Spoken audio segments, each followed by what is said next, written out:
like a summer research program kind of, and it went really well, to the point where my professors had this opportunity to travel to Spain to present some of the work that we'd published over the summer, and they asked me if I wanted to come along. So it was a great experience. We got to meet professors from all over Europe and got to present our research and get valuable feedback and see how, since it was like a cybersecurity conference, so we got to see how some other teams dealt with the same problems that we had, different solutions, different perspective. So I think that opportunity to just kind of get more exposure was really valuable, and I highly recommend it to anybody that ever gets a similar opportunity, whether it's local or international. I think it's all the same, really, when it comes to learning new things about the things you're working on. And Manasa, you had a similar experience when you went to Europe and South Korea to study abroad. How was that experience there? Oh yeah, actually that was that was last semester. I went to Seoul to study I went on an exchange program to study at a university there for a semester, and it was nothing science related. I had been studying science for like 5 years at that point. I was kind of done with it, so I needed a break. I just went there for 4 months, and I took just like general elective classes, and I got to like travel and explore and see a lot of Korea, and really like I've been interested in the language and culture for a long time, so to be able to actually go there and like be able to like converse with people and learn more about the culture and the food and everything, that was a great experience. Yeah, and I definitely want to return to Seoul again someday. So yeah, and I think we're almost ready to start here. We'll get started real soon. 701. And so like at the beginning, we're gonna have the introduction. We're gonna introduce all of you. Then we will just give some basic questions to help our audience like know what we're talking about. And then we'll have some open questions. So we might direct it to someone, but if you want to add on to their answer or share another experience, you can do that too. Sounds great. All right. Does anyone have any questions before we get started here? I'm good. Good. yeah. All right, great. All right, then the live will get started soon, and then we'll just get started.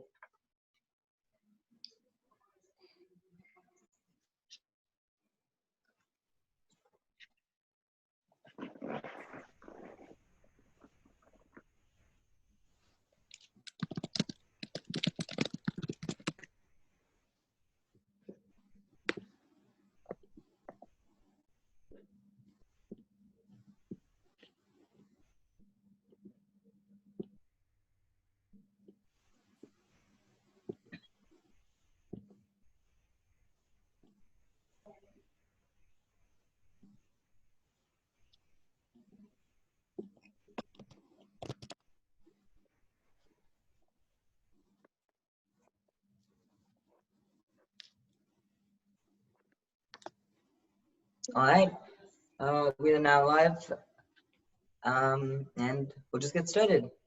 Manasa, I think your video's off. Okay, yeah. All right, there you go. Now it's good. All right, we'll get started. Welcome to Been There, Done That. This is a series where we talk to high school and college students about their experiences. Thank you to our panelists and our viewers for joining us today. Today we'll be talking about college scholarships and other opportunities. Welcome to everyone. Scholarships not only provide a huge financial benefit to the students and their families, but they are also a mark of high accomplishment by the student in their field of study. Today we have a panel of high achievers with more than half a dozen scholarships between them.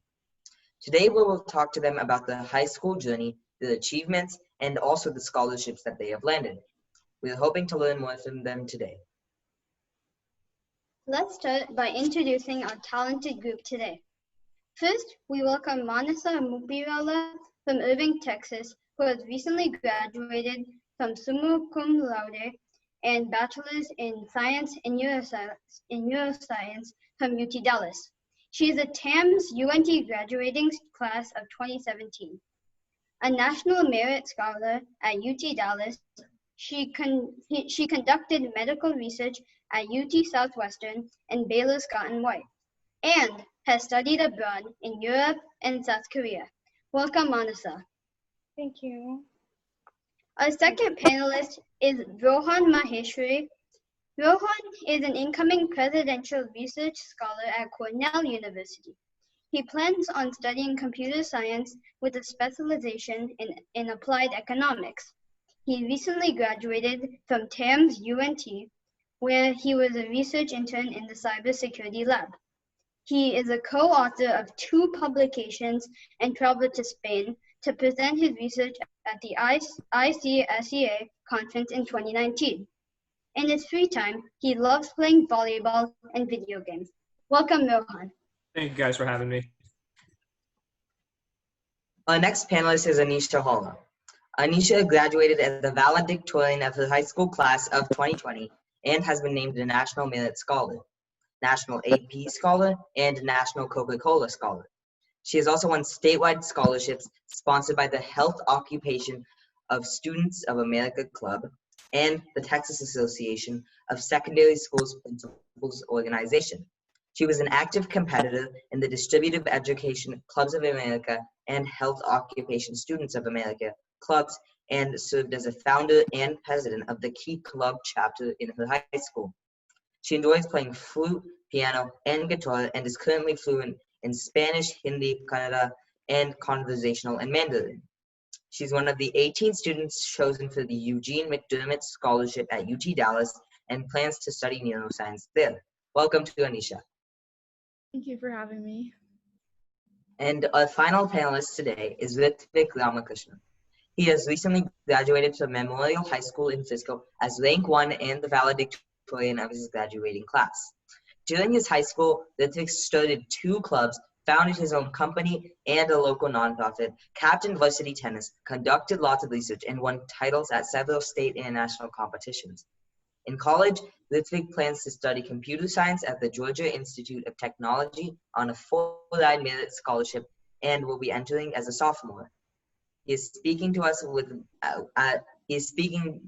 both as a Stamps President's Scholar and a Coca-Cola Scholar recipient. Both of these scholarships are earned by less than 0.1% of the applicants. Welcome to Ritvik. Thank you so much for having me, guys. Appreciate it. Everyone here has done amazingly impressive things that we'll all talk about later. Imagine achieving all of that just by the time you've graduated high school. Welcome to all of you. We'll remind everyone on the call, this is a conversation and we encourage the audience to ask questions as well. Please type them in the Zoom chat or on Facebook. We'll pause and look through them throughout the program. Any of the panelists can add to any answers or any questions that they want to whenever they want. Manasa, I think your camera turned off again.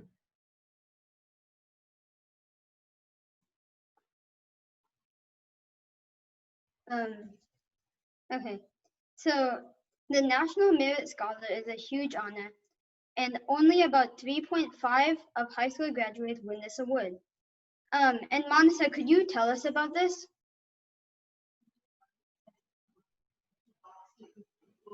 Oh, okay. I think she's. I think Manasa has lost connection here, so. Anisha, you were a National Merit Scholar too. When you did this fall on your radar in high school, what did you do specifically to win that? Yeah, so the National Merit Scholarship is available to all juniors in high school when they take the PSAT test. So the PSAT is like a condensed version of the SAT test with the same type of questions and the same type of material on it. So all juniors take that test in their junior year of high school, and the people who score the highest on that, depending after being compared to the other people who took the test in their state, the highest scores will move on to the semifinalist standing. And then at the semifinalist standing, they basically check if your SAT scores match up with your PSAT scores. So they're basically cross-checking to see that a student didn't cheat on the PSAT. And if you meet that criteria, then they advance you to finalist standing. To get from a finalist to actually being a scholar, there's a separate application you have to complete with an essay, and you have to list all your extracurricular activities and everything like that. And then out of the remaining finalists, they choose 2,500 students from all across the US to win the $2,500 National Merit Scholarship. So it is a complex process, but yeah, it just starts with taking the PSAT test in junior year. So to students who are looking to apply for that scholarship or compete for that scholarship, I would say start preparing for the PSAT test in junior year. And yeah, after that, it's just an application process like any other scholarship. Wow, that's really impressive. And this is an open question to anyone here that wants to answer. Why is it such an important award to get, and why should high schoolers even care to get it? Well, first of all, it provides like monetary assistance. It provides $2,500 that can be used towards anything in college, from textbooks to tuition to dorming to just supplies that are needed for classes. So the financial aspect of it is, first of all, the primary reason why it's beneficial, I think. But then after that, it also is a title that looks good on college applications. I know when I was applying to colleges, I could put that in the accomplishment section or in my resume and on my LinkedIn profile, which might have helped me get into the colleges and the scholarship program that I did get into. So yeah, it not only helps monetarily, but also with the, just the name helps getting into colleges, getting jobs, getting research, internship opportunities, and everything like that. Mm-hmm. Yeah, I just wanted to add to that. I think because college admissions officers, they see like thousands of applicants, so when they see something like National Merit Scholar, it's a good way for them to like get interested in your application. And it kind of every admissions officer starts with a doubt on the students, and you have to prove yourself to the officer. And I think that kind of reduces a lot of the doubt and kind of like gives you that, you know, stamp of approval in terms of like academic responsibility. So I think in that way, it's like a great accomplishment to have when you're trying to, you know, support your academic side of your college application. Mm-hmm. And Anisha, we have an audience question that says, what is the range of SAT score do you need to go to the semifinals? Yeah, so getting to the semifinalist stage is not based on your SAT score, but your PSAT score. So the PSAT test is different from the SAT test in that it's a little bit shorter, and also it's graded on a scale of 1520 instead of 1600 like the SAT. And I think it varies state from state too. To get to the semifinalist standing, you're being compared to other students in your state rather than other students across the whole country. So I think in Texas this year, it was a 1460 that you needed out of 1520 to get to the semifinalist standing. And then to advance from semifinalist to finalist standing, that's when they cross-check your SAT scores to see if your SAT score matches your PSAT score, just to make sure that there wasn't any academic fraud or dishonesty involved. But yeah, I'm not sure the cutoff for the SAT score. As long as it's somewhere in the range of your PSAT score, I think it's okay. But yeah, the PSAT score is above a 1460, I think, this year, but it does get more and more competitive each year. So yeah, you can check those statistics on the National Merit website. And Manasa, we learned that you graduated from college in just 3 years with the summa cum laude as well. What was your motivation for doing all of that? Right. So actually, the graduating in 3 years is mostly because of TAMS and not really like anything special about me. But so with the TAMS credits, for people who are considering going there, the good thing about TAMS is that it gives you basically like 2 years off of college if you go to a state school or basically any school that accepts the credits, really. So I know that most public schools and all public schools in Texas should accept it. And I know like some UCs accept the credits as well. So I actually finished my neuroscience, like all of my neuroscience major requirements from UTD in 2 years. So technically I could have graduated last year, but I actually tacked on an extra year because I wanted to just, I wanted to use a semester of my scholarship to study abroad. So that's why I went to South Korea for a semester. And then when I came back this past semester, I was literally taking like 6 credits online. So that was mostly because of TAMS. So if you want to go to TAMS, you can have a nice chill college life like I did, graduate early. It's a pretty good deal. Yeah, wow, that's really interesting. And now let's move to the next scholarship here, which is the Coca-Cola Scholars Program. That scholarship is an achievement-based scholarship awarding to graduating high school seniors. Students are recognized for their capacity to lead and serve, as well as their commitment to make a significant impact on their schools and communities. The top students can receive as much as $20,000 in monetary value. Ritvik, you're a Coca-Cola scholar. What can you share about this scholarship with our viewers? And can you tell us how you learned about this and an overview about just what it is?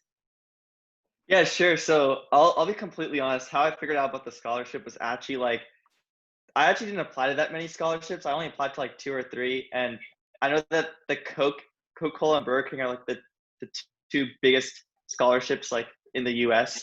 So I was just like, I'll just send an application, just see what happens. But the way, I guess I can explain the process of how it works. So around 93,000 kids applied for the scholarship. And they literally look at everything, like your test scores, your class rank, your extracurricular activities. They look at like, your leadership positions in school. So many things they look at. It's all about, having everything kind of taken care of. And then they pick 1928 semifinalists. After that, you write an essay, and you write like 6 essays, I think, or 3 essays. And then based on those essays, they pick 251 regional finalists. And then each of those regional finalists have an interview, and that interview that allows them to pick 150 kids in the entire US. So that's kind of how the process works for the scholarship. Mm-hmm. And Anisha, you received it too. How would you define your path to success for this scholarship? Yeah, so one thing I would say to people who are applying or planning to apply for the Coca-Cola scholarship is it's more based on extracurricular activities. As Ritvik said, they look at everything, and you have to make sure that there's something in your whole application to stand out, like in academics, in service, in leadership. But one thing I have noticed after being in the program and interacting with other scholars in the program this year is that they focus a lot on extracurricular activities and leadership positions and service. And I think their main goal as a program, as a scholarship program, is to find students across the US who have a dedication to improving their communities and who act on problems that they see around them in their surroundings. So I think to get that scholarship, the main thing students should be looking at is finding ways to improve the community around them, and not just in obsolete ways, but more in ways that matter to them. So I think it was really important for me to build a story around my personal experiences and make sure that I was dedicating my high school career to improving areas of society that I was personally impacted by too, and where I saw problems. And I think that's mainly what they're looking for in scholarship recipients. Mm-hmm. Thank you. And Anisha and Ritvik, we have an audience question here for both of you. Can you share about the extracurricular activities that you focused on? Yeah, sure. I mean, I guess I'll touch on the main ones that I feel like could have, helped me stand out for it. But I think the one that I did that was really community oriented, like Anisha said, they're really looking for people who are, game changers in their community, so to speak. Like they add that missing piece to the puzzle, whatever shape or form that is. So for me, when I moved from Philadelphia, I was actually born and raised in Philadelphia. I lived there my entire life. I moved to Texas a week before my 9th grade. We were looking, I have 3 younger siblings, so we were just looking for opportunities to engage in after school activities related to STEM, the STEM field. And when we were looking, Frisco is one of the fastest growing cities. 30 people move here every day, and things just pop up left and right. So whether you're a parent that's looking for an opportunity for your children to, pursue, or you're a child who's looking to do something, extracurricular wise, it's very difficult to figure out what's the right kind of activity for you. So what I decided to do was start a student-run event organization called Frisco Ignite. And what we do is we host annual events related to STEAM, which consists of a 1.5-hour session of STEAM talks. So Ignite talks are 5-minute talks where the slides auto increment every 15 seconds. And we have, for each letter of STEAM, we have a talk, and then we have a demonstration. So for example, we had a speaker who was conducting an orchestra using artificial intelligence for technology. Or for art, we had a foot piano. So we just had so many different kinds of activities for the first 1.5 hours. So that way students and parents understand the fundamentals of what STEM and the arts are. STEM, in case you guys don't know, is science, technology, engineering, arts, and mathematics. Then we have a fair afterwards. That fair is where we invited anywhere between 30 to 40 organizations all over Frisco. We're talking Kumon, robotics clubs after school, things like that. And each student and parent can go around to each booth, engage in some sort of activity, and come out of the event understanding not only what STEAM is, but what activity is right for me. And we've heard so many different stories, and we've also made YouTube videos that we've like distributed to a lot of elementary and middle schools. We've gone and talked to over half of the Frisco ISD elementary schools. There's around 42 of them. So we've just done a lot of different things to inspire kids to go into this field, because I feel like personally, in my opinion, this is the field of the future. So that was like my main passion project, so to speak. Yeah. And what about you, Anisha? Yeah, so like Ritvik was saying, it's all about building a story and finding something that you're passionate about. So what I tried to highlight on my application is I actually moved here in 8th grade. I moved to Frisco, and I noticed that it was a very competitive school district.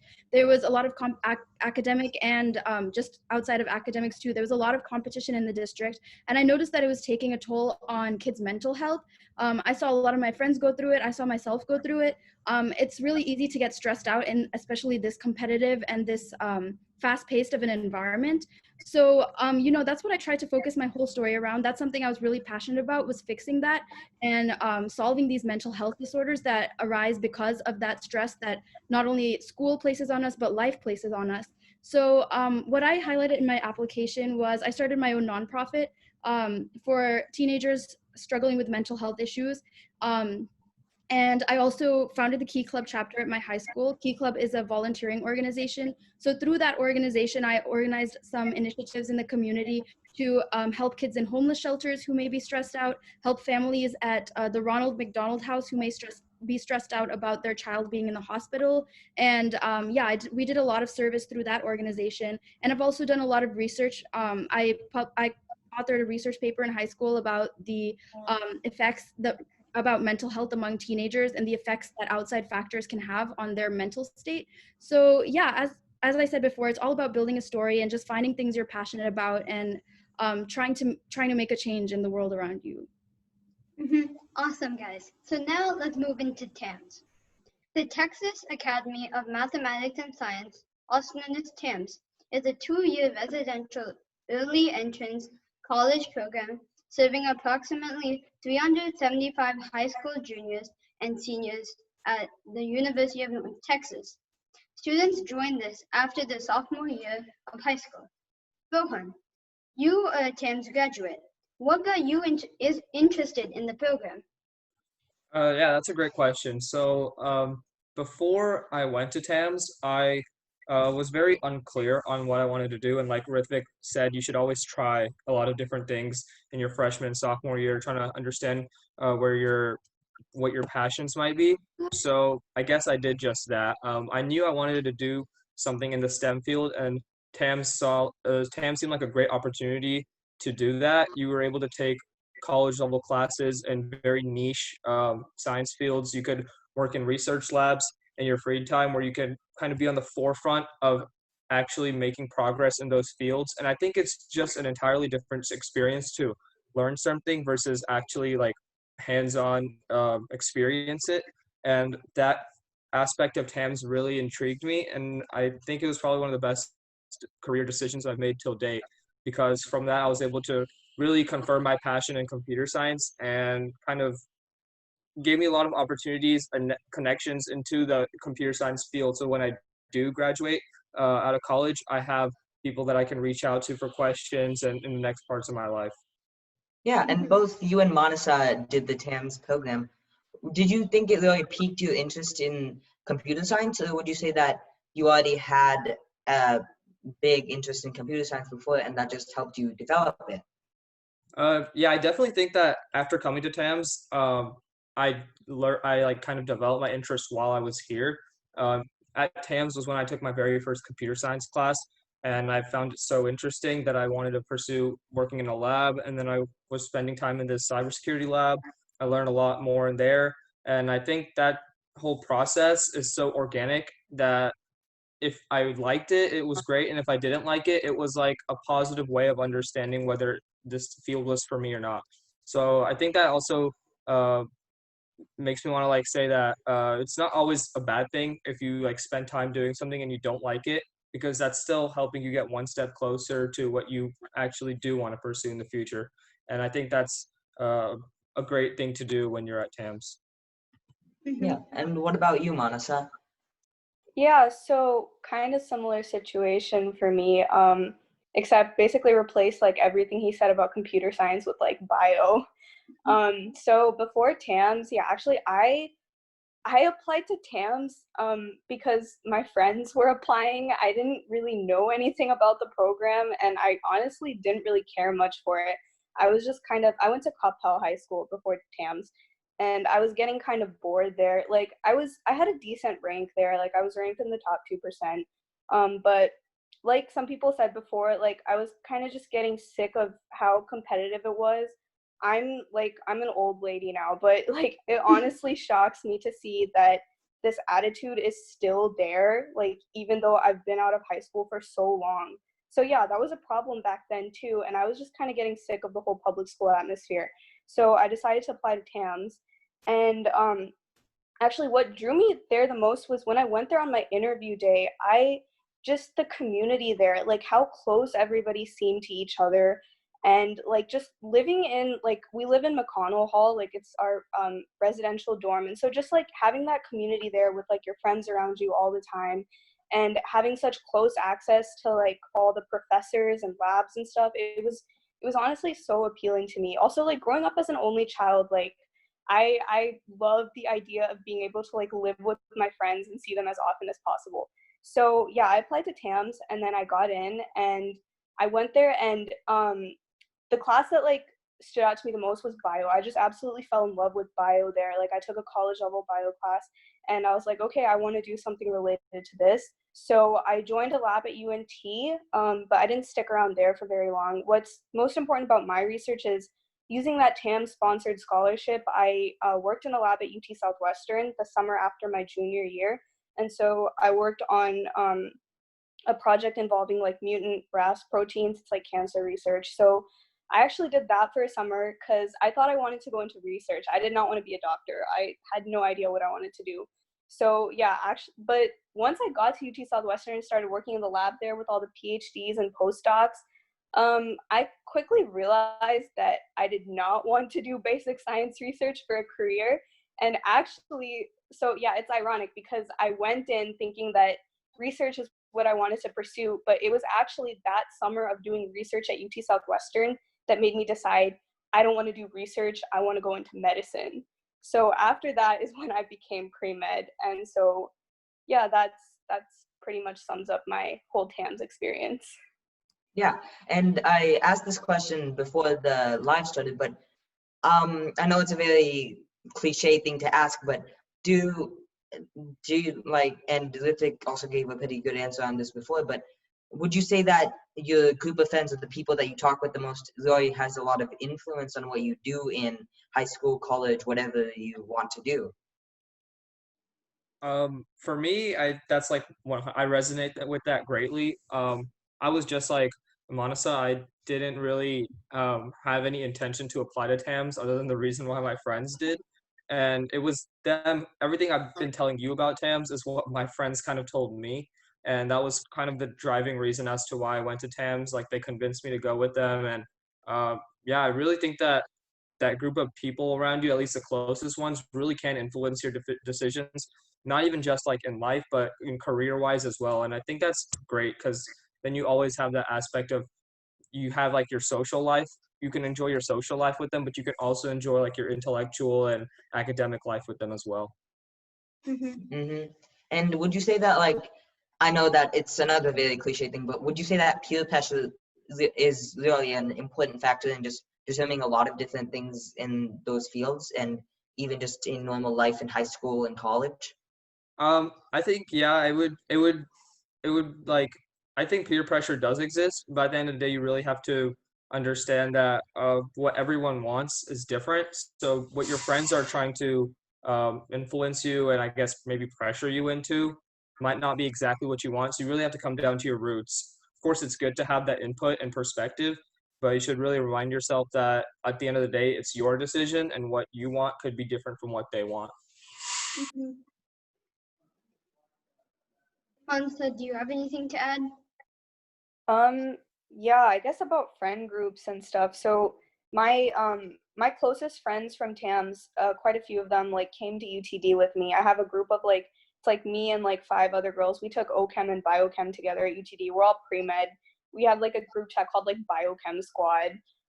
So I definitely think that like TAMS, also TAMS in general, it's like, even when I went there, we didn't have comp sci classes as part of the main curriculum, but even still, like, I feel like the general population was like half comp sci engineering and like half pre-med. So that definitely influenced me and my career path. I think like just having so many pre-med friends around me, I was able to learn more about the path through my friends, and like having my TAMS friends, my TAMS pre-med friends specifically, come with me to UTD. I feel like having that support system has really helped me a lot in my pre-med journey. And it's like, it's not competitive at all. Like, we're all very collaborative. We help each other out. We're there for each other. And I think that's honestly what I like the best about TAMS. Also because like there's no ranking there. So everybody's like keen to help each other instead of, just competing for extracurriculars and everything like you see in public schools. And we actually have an audience question. Anisha, is it possible to start a non-profit organization under the age of 18? Yeah, so actually you have to be 18 to legally sign all the documents that go into incorporating a nonprofit corporation in the state. But what you can do is a minor can come up with an idea for a nonprofit and create that nonprofit. And if there's someone who they want to be in partnership who's willing to sign the documents in their name until that minor turns 18. For me, that person was my mom. Then yeah, it's completely possible for a minor to start a nonprofit in Texas. Yeah, and we have another audience question here, which is an open question to everyone here, which is, can you tell us your views on how one activity stands out compared to the others, as there's so many different activities being conducted by so many different high school students? Words, passion, and purpose. Every like college application reader is able to differentiate, who are doing the activities for the sake of doing the activities for the sake of college applications, or maybe their parents are, forcing them to do a certain kind of activity, versus is a student self-driven? Does the student have like an underlying crucial reason as to why they're doing it? They can differentiate that because they've read thousands and thousands of applications. So I feel like I think the best answer here is really just, it comes down to passion and purpose in what you're doing and why you're doing it. And yeah. Yeah, exactly. I think college admissions officers really love it when you take a skill that you have and make it like deliverable to a society. Like you take something that you're passionate about and kind of turn it into something positive that you can do for someone else. And I think those types of activities speak volumes about you and what you stand for, because not only do you have this interest in something, but you want to share it, you want to spread it, you want to help someone else in some way, in some capacity. So I think that's like a certain type of activity that kind of shines a little bit above others. And Rohan, what kind of activities did you do when you were working in the research labs for cyber security and all that? Yeah, so I worked in the computer systems research lab at UNT in the College of Engineering, and there we worked with autonomous vehicles technology. So if there's any software engineers in the room, autonomous vehicles require a lot of public data communication with infrastructure and servers, and that has a lot of data that's going to be traveled over like bandwidth. And with 5G coming out, you could give more data faster, so it just makes each autonomous vehicle more vulnerable. So we were in partnership with Texas Instruments and Intel to develop some cybersecurity frameworks that it can implement in the development of autonomous vehicles. So I personally use XML to kind of graph a lot of the vulnerabilities in autonomous vehicles. And then we use Python and some algorithms like naive Bayes to, I guess, score the vulnerabilities with respect to how severe they might, or how often they might occur, and the impact that they might have on the vehicle. Like if it's like a minor vulnerability, like a privacy issue, versus like you're revealing your entire like location and someone can track you. Those are like a couple of the different types of vulnerabilities that exist. So yeah, I guess we use XML to kind of visualize it and Python to score it. All right. Let's shift away from that for now, and let's move towards the Eugene McDermott Scholarship and other scholarships that you all have received here. Anisha, can you please tell us a little more about the Eugene McDermott Scholarship at UT Dallas that you received? Yeah, the Eugene McDermott Scholarship at the University of Texas at Dallas, it's actually, it's widely known actually, even past Texas. I didn't know, but I thought that it was just a Texas thing to apply, but it's actually known across the US for being one of the most generous undergraduate scholarship programs in the US. And the reason they call it that is because the program provides for your full tuition. They pay for all your living expenses, your meals, your dorming. They give you money for textbooks. They give you $12,000 for study abroad. They give you money to study for the MCAT, or if you're planning to go into medical school, or to pay for postgraduate applications if you're planning to apply to a postgraduate institution. Yeah, they give you money to apply for internships, to go do research in other countries, to go do research in other states. Basically, they fund everything that you can think of that you would need money for your undergraduate experience. So on top of that, it's not just about the money, but it also provides you with a really tight community. Of course, I haven't actually gone to college yet. I'm planning to enter this fall. But from what I've heard, the community that it provides is really valuable in terms of connections. And I think that's something that people should know when they go into college, is that everything is about connections. You know, the internships that you can do, the research that you can do, the study abroad opportunities that you get, the jobs that you can get in college, everything is based on having connections to people who are providing those opportunities and providing those internships and providing that research. So I heard the program provides you with a really great undergraduate community, and a community of alumni who can connect you with those opportunities. So that's why it's known as the most generous undergraduate scholarship program in the US. In terms of the application process, it is a tedious application. They first look, I think the first thing that they look at is academics. There is like a threshold SAT score that they require you to meet, and a threshold PSAT score that they require you to meet, and then a threshold like GPA and rank. And then if you pass the academic criteria, that's when they start looking at your extracurriculars and your activities and your leadership experience. Just like the Coca-Cola Scholars Program, the Eugene McDermott Scholars Program also focuses a lot on leadership, service, and passion, as Ritvik said, passion and purpose, and your desire to make a difference in the community around you. So what they do actually is they invite everyone across the US, all seniors across the US, to apply. And then they choose 60 people out of all the applicants for the finalist weekend. So they host a finalist weekend at UT Dallas where there's interviews and various group discussions and group activities where they kind of observe you in a natural setting and observe the way you interact with your peers, interact with mentors, interact with adults. And based on your interactions and based on your interviews during that weekend, they finally choose 18 to 20 people to make up the incoming class of Eugene McDermott Scholar freshmen. So I think it's a really great opportunity for anybody who's interested. Again, I haven't actually had the experience of being in the college setting, being a scholar, but from what I've heard, it's a really great opportunity, not only financially, but also in terms of the connections and the opportunities they provide you. And we have an audience question from Facebook Live here. Ritvik, you gave a really great answer to it before we started going live here, and this is an open question here. How much of an influence are high school teachers, or like at least good or even bad high school teachers, on your decisions of whatever you want to be a part of in college? Yeah, that's a really good question. Whoever asked that, honestly, it really it depends on the individual's interest in the particular class.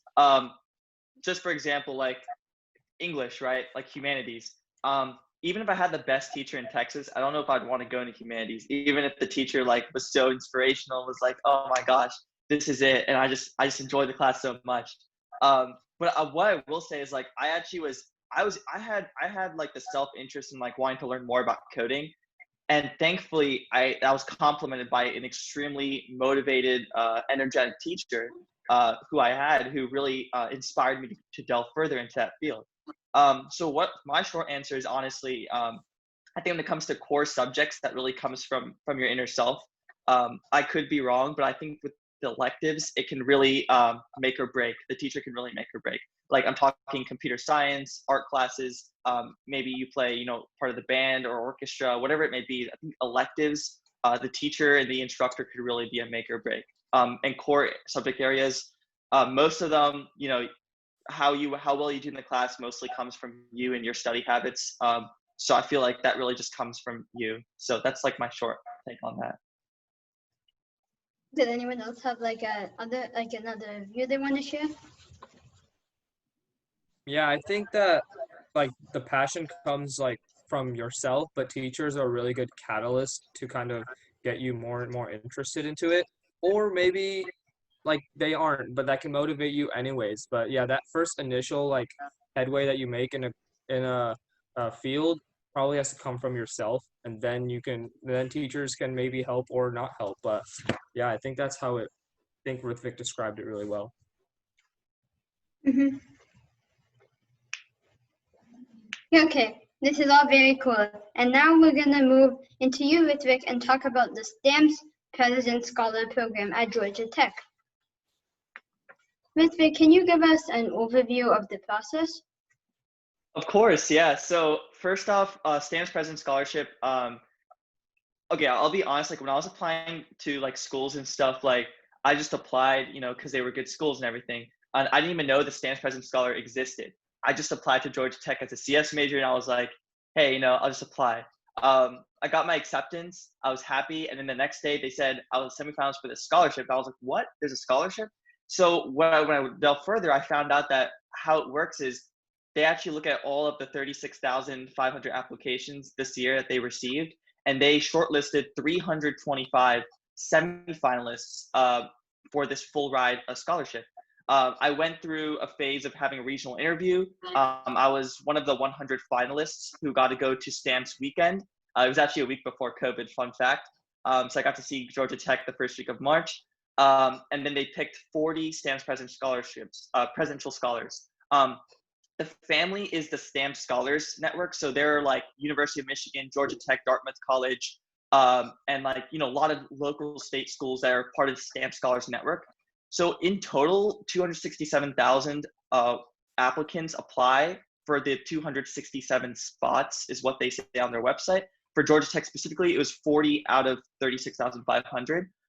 Similar to Anisha's Eugene McDermott Scholarship, it's a full ride merit scholarship. I get a stipend every semester to do research, study abroad, any sort of internships that want to be covered, any sort of books or supplies, as well as just a lot of support. I mean, the cohort that I have, a lot of the kids who are in that 40, you know, gave up universities such as Harvard, Stanford, MIT, Yale to come to this program. So all the students are here are extremely motivated, extremely high achieving.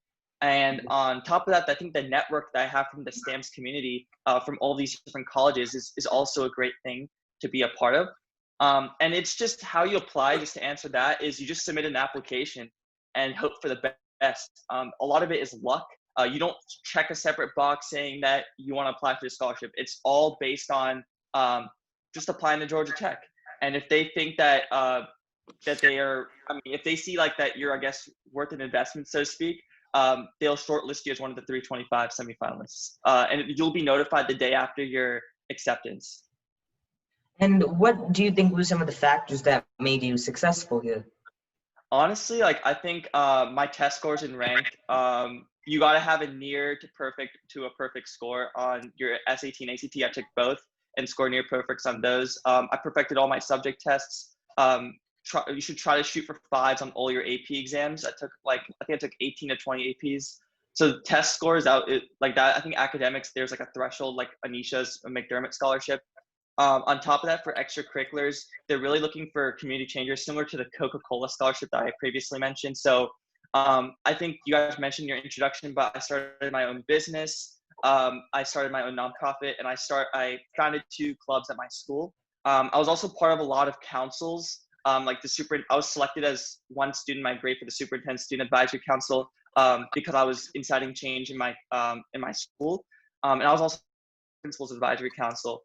And I also I did 1 or 2 internships, and I also co-authored a paper as well. And I just did things that really interested me. I wasn't trying to be a jack of all trades, so to speak, but I was just doing things that really, really interested me. And I always tied it back to community impact. So even like my data science work, I did an independent study in data science. That stuff, like I would always tie it back to my community somehow. So I think it's really just a drive to incite change in your community. And in general, they just want students who they know can, I guess, similar to the McDermott Scholarship, can make a good name for their university. So. And we have another audience question here. I'm not sure if any of you did band and orchestra, but if you did, can you give us an answer to, do the band and orchestra programs help for scholarship programs? I personally didn't do band and orchestra, but I assume it can only be a positive factor, right? It's like another skill set that you have, and if you can do band and orchestra and somehow find a way you could give back to the community with that skill, then I think it's very positive, thing to have. And we have a sort of follow-up with, do organizations like Boy Scouts of America help you a chance into getting into TAMS or different colleges that you might want? I think it does. I personally didn't do Boy Scouts, but I have a friend who did, and he speaks very highly of it. I think with Boy Scouts, that whole journey and the commitment that you do from starting as like a beginner and getting to Eagle Scout is a skill in and of itself. It shows commitment and kind of focus on like a certain goal. And most colleges know when you think Boy Scout, you think community service, you think, like general life skills and communication skills. So and Boy Scouts also, I know Eagle Scouts can give scholarships at certain schools as well. So that's also something to look for in terms of monetary value. But yeah, my friend was a Boy Scout, and he speaks very highly of it and thinks it was a very positive factor in his college. And now that we better understand all these scholarships, let's go back to the beginning of your high school years. Manasa, I know it's been a while for you, but what were your motivations in high school to get these to getting these scholarships? Okay, yeah, it's been a while. Yeah, so like I said, when I think of high school, I don't really think of like Coppell or the public school I went to. I honestly don't really like associate myself with that place anymore. Like when I think of high school, I specifically think of TAMS now. And so like I said, my motivation for going to TAMS was literally just that my friends were applying, but I really think that going there helped me solidify like my career goals, like what I wanted to do with my life, because I feel like I was really lost before. So yeah, I think, yeah, like I said, it's been a while, but I really think that high school is like, it's a place for you to like explore your interests. And also, I forgot who said this before, but like if you find something and like research, for example, for me, even if you like spend time doing something that you ultimately like don't want to end up pursuing in the future, it's not really a waste of time, because it's better that you get that out of the way in high school instead of like having a midlife crisis where you realize like you're on a career path that you don't really care about anymore. So TAMS was really nice for me because it helped me like narrow down, like kind of funnel my interests and like prioritize some over others. So yeah, that's my high school experience. And even another audience question now, how does NJHS and NHS help?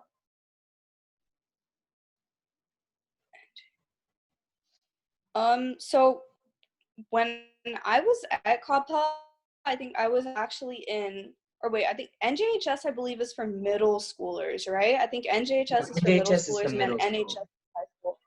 Yeah, okay. So I was in NJHS in middle school, and then I was in NHS in high school. And honestly, like all these questions asking if like band helps or like if Boy Scouts help, if NHS helps, like obviously like they're not going to hurt anybody's application, right? These are all good things to have, but it's also important to note that like literally everybody and their moms are going to be in NHS. Like it's it's not really like a distinguishing feature anymore. What's more important than simply just joining a bunch of organizations is if you really excel in one area. Like if you go into NHS, what would be more impressive than just being in NHS is being like president of NHS or vice president.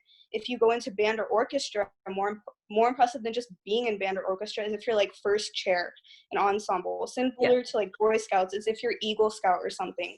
So like a lot of people come into high school with this attitude of like, I need to go into like whichever extracurricular is like best looking for colleges or apps like that, and like his kid is doing this, their kid is doing that. Honestly, what matters most is if you pick something that you're passionate about and you stick with that one thing for all 4 years of high school and you get really good at it. Because colleges don't want like, they don't want a well-rounded student. They want somebody who's good at like one or two things and like really good at it so that their student body as a whole is well-rounded. Sorry, I'm like rambling here, but I so agree. I know, I so agree with what like Manasa is saying. I want to second that and add a few of my thoughts. Like, I think a lot of it, and what I'm seeing these days, you know, interacting with people from my Frisco Ignite events and, you know, talking to so many students as well as their parents who ask me questions is like, I feel like the problem that that hinders a student's potential is if their parents are constantly behind their back telling them what to do. Because if that's the situation, then the student is limiting their potential of being able to explore. The student is limiting their potential in being able to freely figure out what kinds of activities are right for me. It's good to give them guidance as to, hey, you can do X, Y, and Z. But I feel like forcing or like basically saying, hey, you got to do this because it's going to be good for college. Like that has to be completely the student's decision.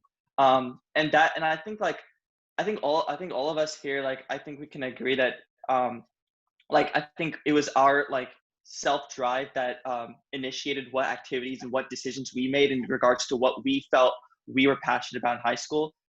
Because things like NHS, I like half my school was in it, and like I was in NHS as well, but I didn't even feel like putting it on my college application because like I didn't do anything meaningful in it. I was just part of it because everyone else was, and it would just look bad if someone who like I guess is academically well doesn't do NHS.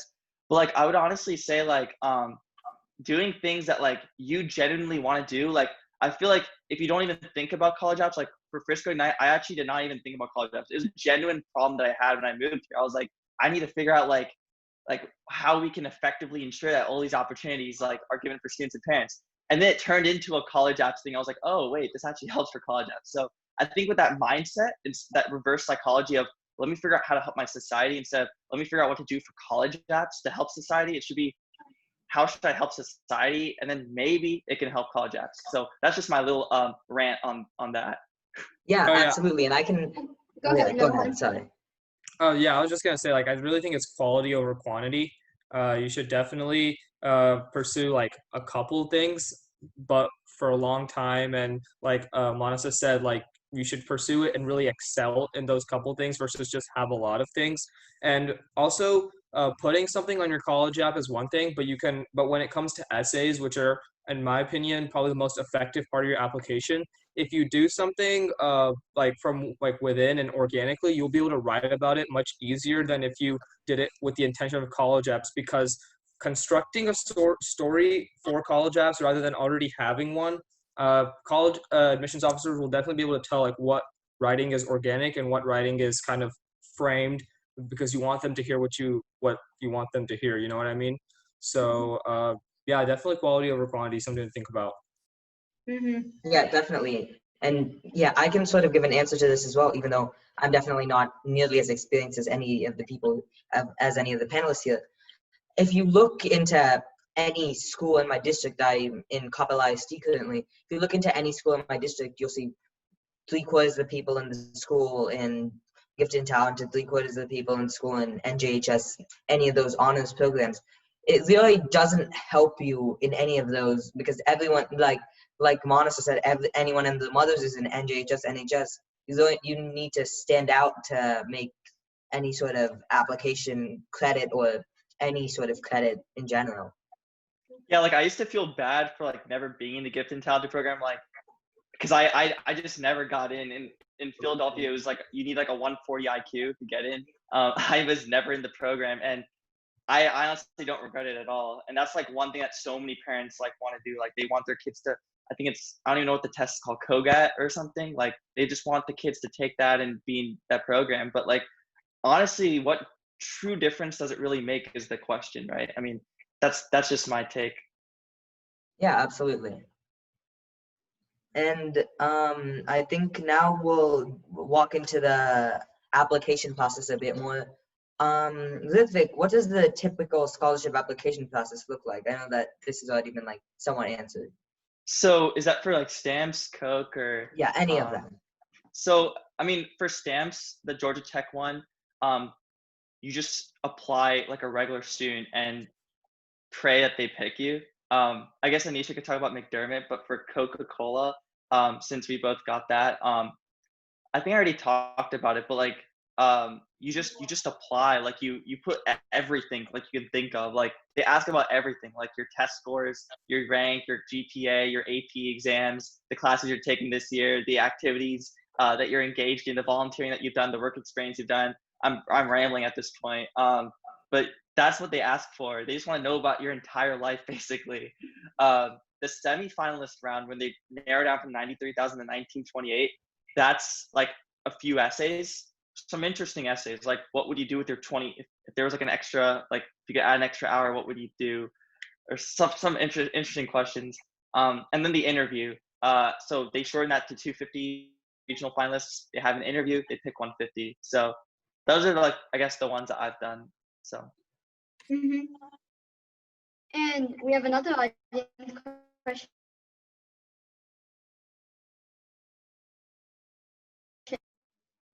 Time in maintaining high GPAs with your day-to-day academics. I think before I went to TAMS, that's something I struggled with, which is why I decided to go to TAMS, so I wouldn't have that like problem anymore. I think it's difficult to be able to balance all, because then it kind of drains away from your social life and also can hurt your mental a bit, which is why like it comes back to the thing where you should really do what you want to do so you can like maintain that like mental energy because you're actually interested in what you're doing. So I really think I think like the whole balancing part doesn't even come to question when everything you're doing is something you want to do. Then you don't have to like worry about like things that are dragging you down, things that are taking too much time. Nothing seems tedious to you, is what I'd say. Yeah, So, absolutely. Yeah. And now back on track. Anisha, what resources are available for high school students, and what should they reach out to? Where should they look for resources? So there's like a lot of widely available resources, especially when you're going through like the college application process. You can literally just take a prompt from any college application and like copy and paste it into the Google search bar, and you'll get like hundreds of articles talking about how they want you to break down that question, how they want you to answer that question, what they're looking for. And personally, what helped me a lot when I was applying to colleges and scholarships was looking at sample essays.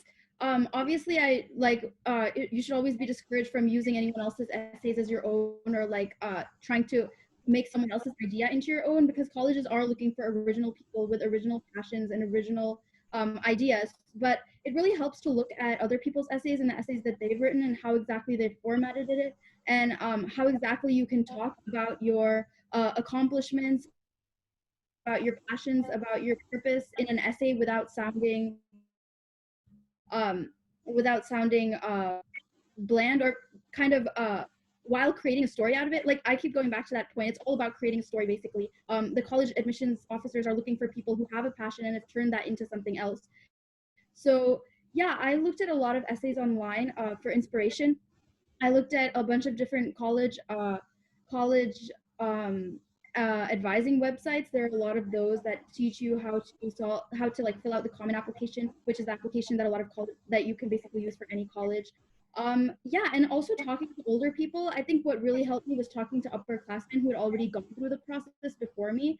That's a really valuable resource if you know anybody who's already been through the process, since they know what worked for them and what maybe didn't work for them. And it's all about learning from their mistakes and catering your application to to portray it in the best possible way to admissions officers and scholarship committees. And Manasa, who was the most helpful person for you while navigating this sort of process? So, like, are you talking about college apps? Yeah. Honestly, yeah, God, y'all keep reminding me how old I am. So, yeah, college apps was a long time ago for me. I think that because I was at TAMS when I was applying to colleges, so I honestly think like the professors that wrote my rec letters, I'm so grateful to them for the most part. I didn't really get any help with my actual essays and stuff because, to be completely frank, I honestly didn't really care about it that much. Like, I had gotten the National Merit Scholarship, so I was like, okay, I'm gonna get a full ride to UTD. So I didn't really try as hard as on college apps as I probably should have.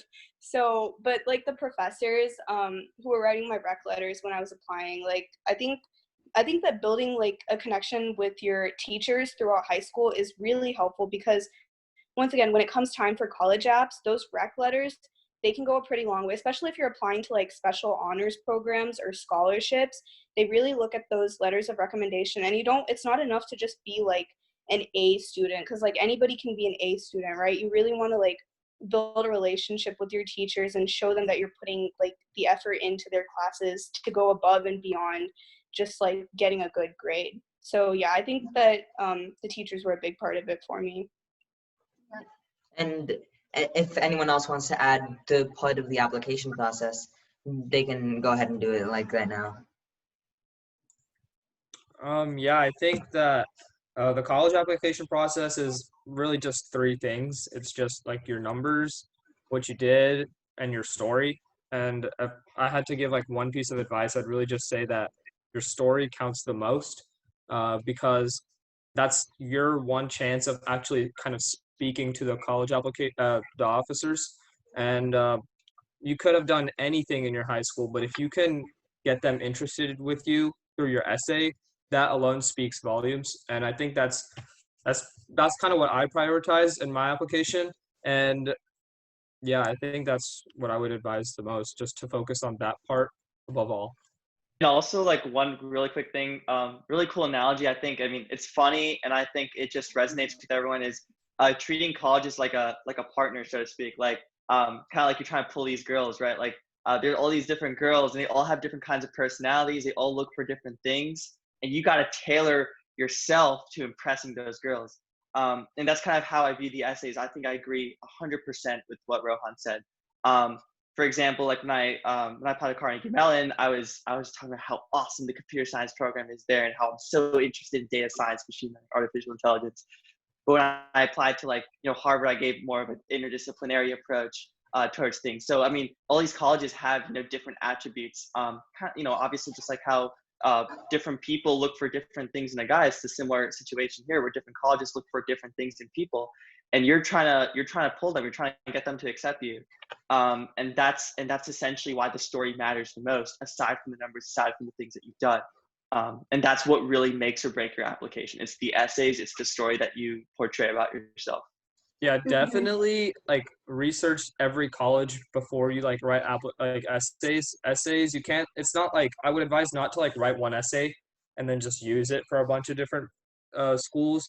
You should definitely research each school, something unique that they provide, and talk about that, because that really gives them the feeling that you're actually interested, the fact that you're like going and trying to figure out more about the college, how you fit in and stuff like that. So really personalize each application for each college that you're applying to. I know it can be tedious, but it goes a long way.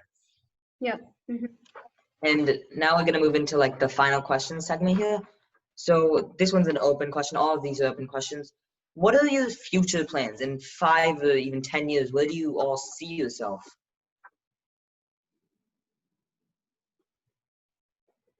So in a medical school, hopefully.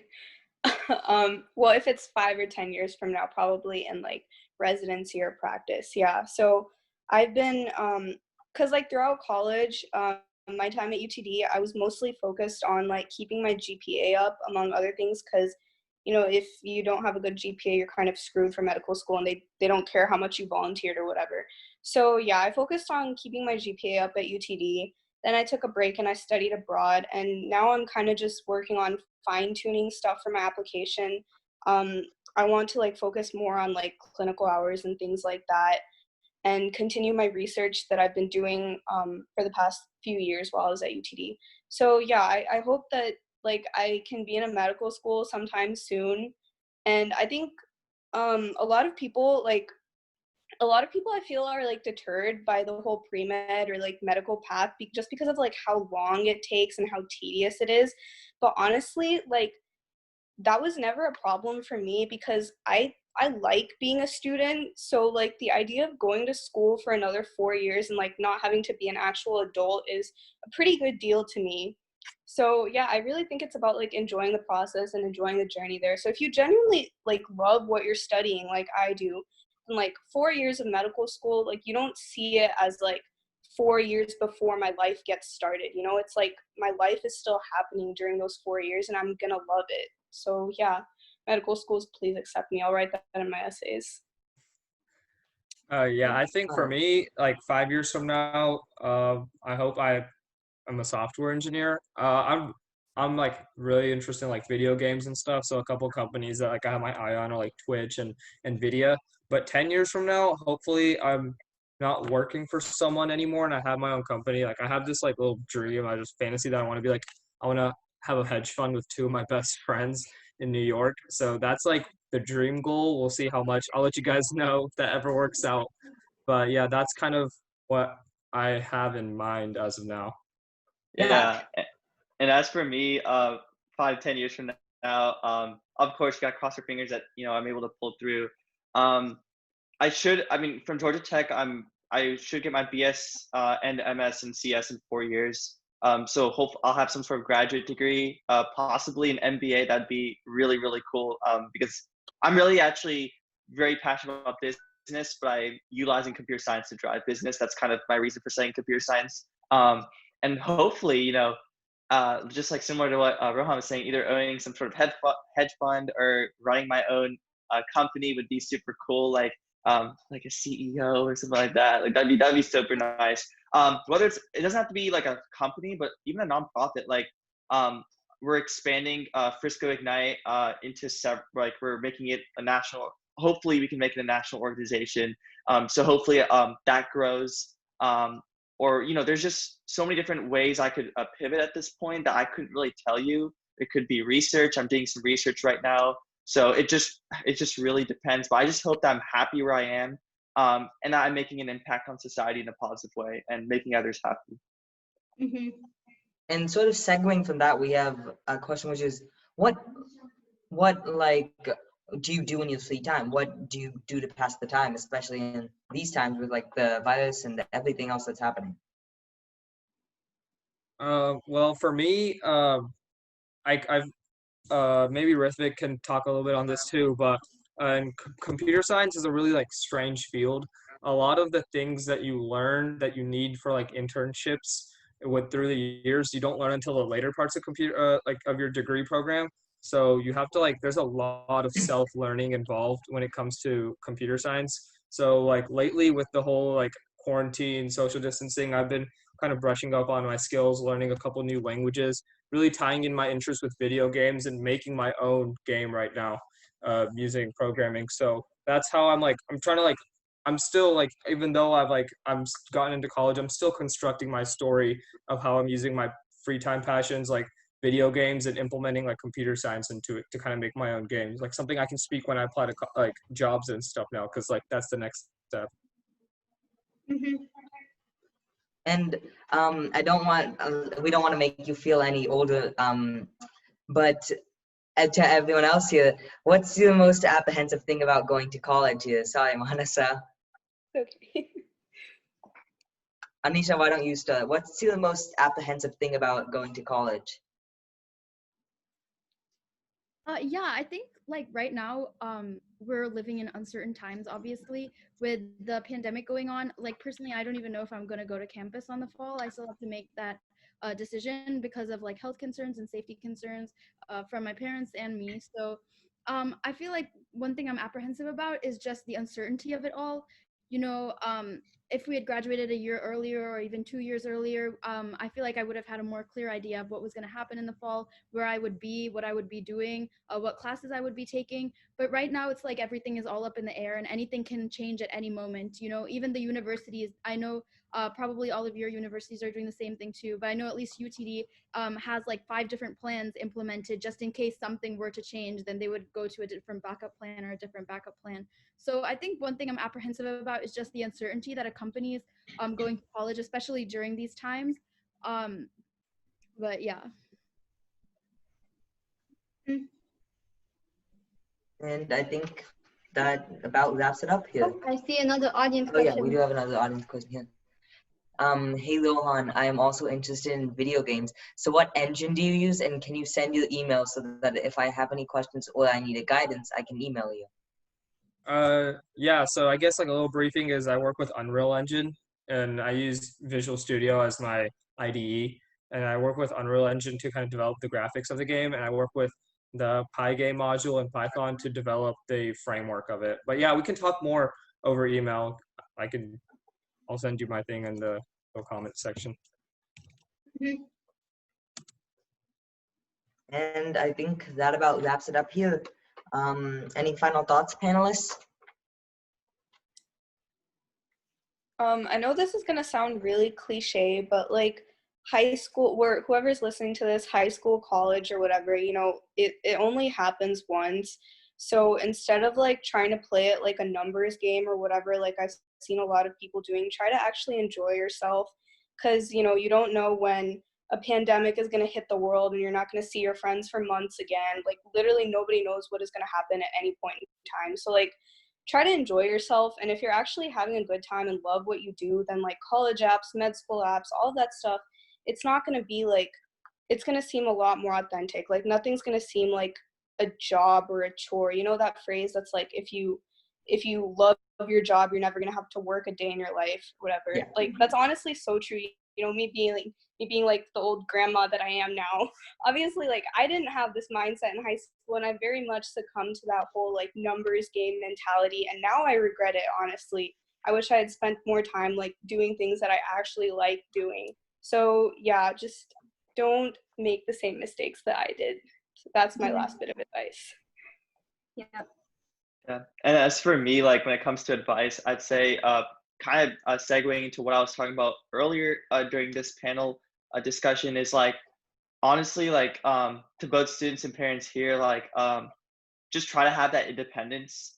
Like I have 3 younger siblings, so obviously I'm very family oriented, but when it comes to, getting my things done and things like that, my parents aren't after me because obviously they're handling other children, and I have that independence. I have control of my life. If you're a high school student or you're a middle school student that's going to high school, you need to have control of your own life to where your parents shouldn't be aware of every little thing that you're doing. I mean, they can be aware that you're doing certain kinds of organizations and certain kinds of activities, but they shouldn't know every little thing to the point where they're micromanaging you or telling you what to do, because I promise you that's not going to work. They have their own lives and their own things that they're working on top of that. So I would say develop that independence as early as possible, because even if, like I've had friends who've gone pushed their entire lives, and maybe they've gone to a good school, but once they're in college, you're alone. You don't have your parents anymore holding your hand. So you have to learn how to have that independence at an early age.